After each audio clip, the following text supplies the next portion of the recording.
Hi guys! Sa video ito guys, pag-uusapan naman natin guys kung paano nga ba magiging blessed.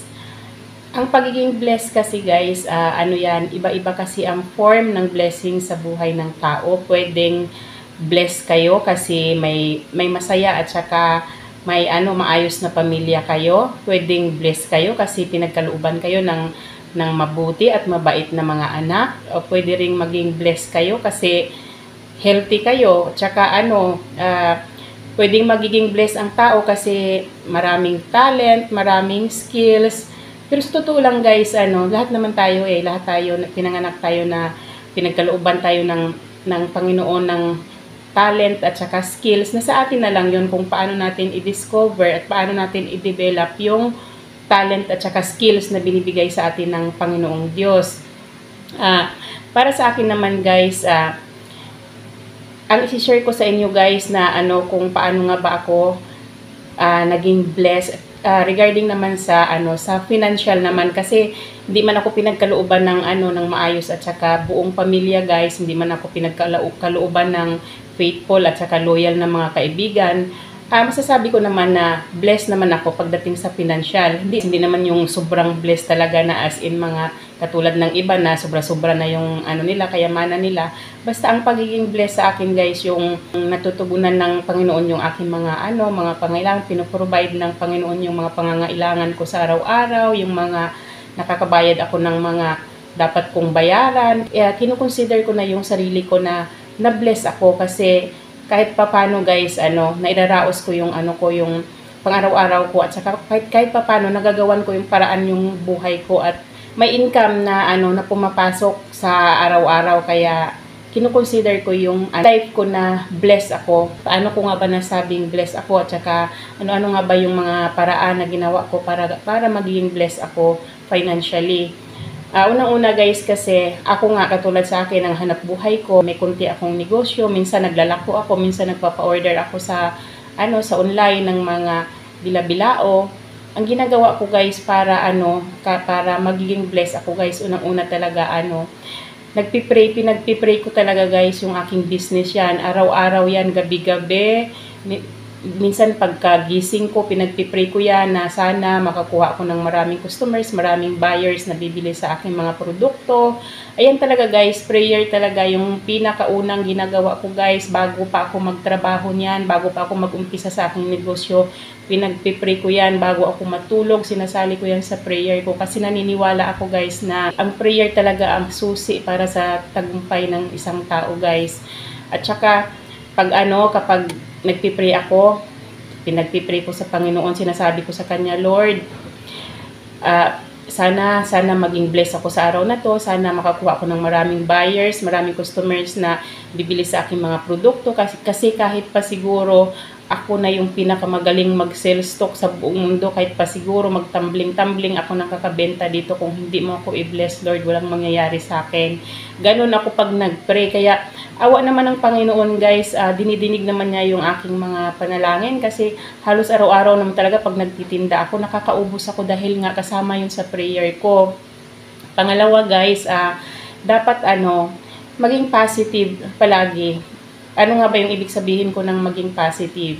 Dapat guys, kasi sa law of attraction, di ba? Dapat kung ano yung laman ng utak nyo, kung ano yung iniisip nyo, yun ang mangyayari at yun ang matutupad. Kaya dapat positive yung iniisip nyo. Dapat iisipin nyo palagi na mauubos yung paninda nyo or makakuha o makahahata kayo ng maraming customers na bibili sa inyong mga produkto. Kaya kailangan positive lang kasi kung negative yung iniisip nyo, yun ang mangyayari talaga. Tapos, pangatlo naman guys, maging grateful. Dapat matutong magpasalamat guys sa bawat biyaya, sa bawat blessings na ipinagkakaloob ng Diyos sa buhay natin. Dapat matuto tayong magpasalamat, maliit man yan o malaki. Kasi ako ganun, ako makabenta ako ng isang piraso. Halimbawa, nakabuhay na mano ako, kahit isang piraso yan, pinagpasalamat ko yan sa Diyos guys. Maniwala kayo sa akin, ganun ako.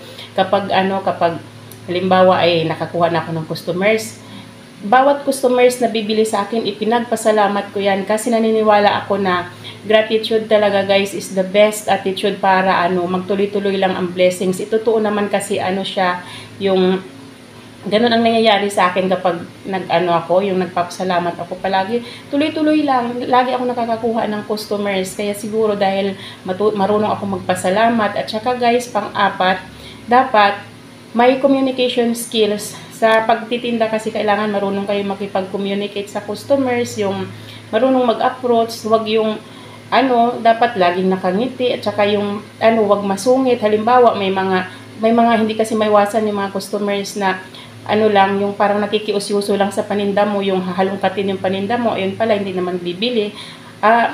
Dapat pa rin yung, kontrolado mo pa rin yung mood mo, yung huwag kang magagalit, huwag kang maiinis, kalmado ka lang dapat, kasi gano'n naman talaga, kasama yun sa hanap buhay, hindi talaga maiiwasan na may mga tao na gano'n, kaya dapat, maintain lang yung pagiging kalmado.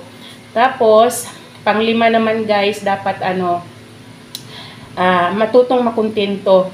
Kung lang yung, halimbawa, kung lang yung blessings na ipinagkaloob sa inyo sa araw na ito, lang yung dumating, lang yung pinagkaloob ng Panginoon, dapat makontento kayo, huwag nang maghahangad ng iba, kasi darating din ang araw na mas magiging masagana pa yung pamumuhay nyo, mas malaking blessings yung darating. Basta kung lang yung ipinagkaloob sa inyo sa ngayon, makontento kayo at pasalamatan nyo. At saka pang-anim guys, be yourself. Ano nga ba yung ibig sabihin ko ng be yourself? Dapat guys, kung naghahanap buhay kayo, kung anumang klaseng hanap buhay yan, dapat ay ginagawa nyo yan kasi dahil sa goals ninyo, dahil sa pamilya ninyo, dahil may pangarap kayo, hindi yung naghahanap buhay kayo kasi may kinukupitin siya kayong ibang tao kasi gusto nyo patunayan sa iba na mas magaling kayo kaysa kanila.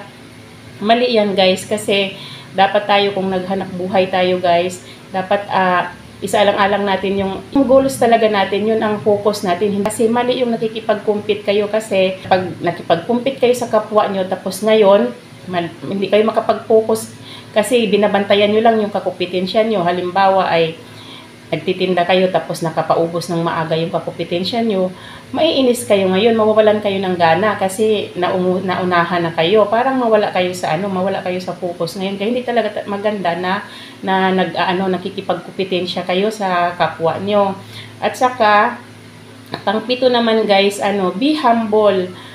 Huwag mayabang. Halimbawa, blessed na blessed kayo, marami kayong kinikita, maano na kayo financially stable na kayo, as in talagang marami nang umaakyat na income, ganun. Wag naman mayabang, wag niyong ipagmayabang kasi financial na blessings na dumating sa inyo guys, hindi naman yan na naging blessed kayo dahil sa inyo, dahil sobrang galing nyo. Kung hindi kayo guys binless ng Panginoon, kung hindi kayo binayayaan ng Panginoon, kahit na anong galing nyo, hindi ninyo yan maaabot yung mga na yan, kung ano mo yung na-achieve nyo. Kaya dapat wag nyong ipagmayabang yan kasi hindi yan galing sa inyo mismo, pinagkaloob yan ng Panginoon sa inyo.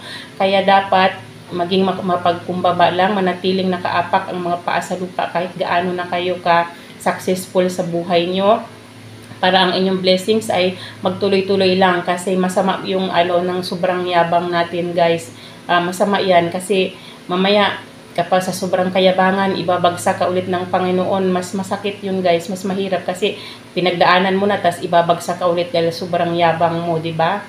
Yun lang naman guys, yun lang ang ginagawa ko, kaya kahit paano guys, tuloy-tuloy naman ang blessings. At saka nararamdaman ko naman na bawat sa pag may mga ginagawa akong mga sidelines or may mga pinagkakaabalahan ako guys na na pangkabuhayan, nakikita ko naman yung outcome niya, as in naman naramdaman ko naman na na bless ako, na binibless ako ng Panginoon, siguro dahil sa mga ginagawa ko din na mga kabutihan na ginagawa ko. Hindi naman ako nanlalamang ng kapwa ko, naghahanap buhay ako, lumalaban ako ng patas nang wala akong inaapakang tao, wala akong inaagrabyadong tao, wala akong niloloko na tao. Kaya isa rin siguro yun sa dahilan na para magiging bless ang tao guys, yung gumawa ng tama at maging mabuting tao kayo. Yun lang naman guys, yun lang ang definition ko sa blessings. Hindi ko lang alam sa inyo kung anong definition nyo. Yung sa akin lang naman, nagbibigay lang ako ng idea kasi baka sakaling makatulong sa inyo. Hanggang dito na lang guys ang video ko sa araw na ito. Sana ay mapulutan ninyo ng aral at sana ay huwag nyong kalimutan na i-like yung aking video at pa-subscribe na rin yung aking channel. Papindot nyo na rin yung bell button para sa sa susunod na mag-upload na naman ako ng panibagong video, ma-notify kayo kaagad guys. Yun lang, maraming salamat sa inyong panonood. Thank you and God bless you all. Bye-bye!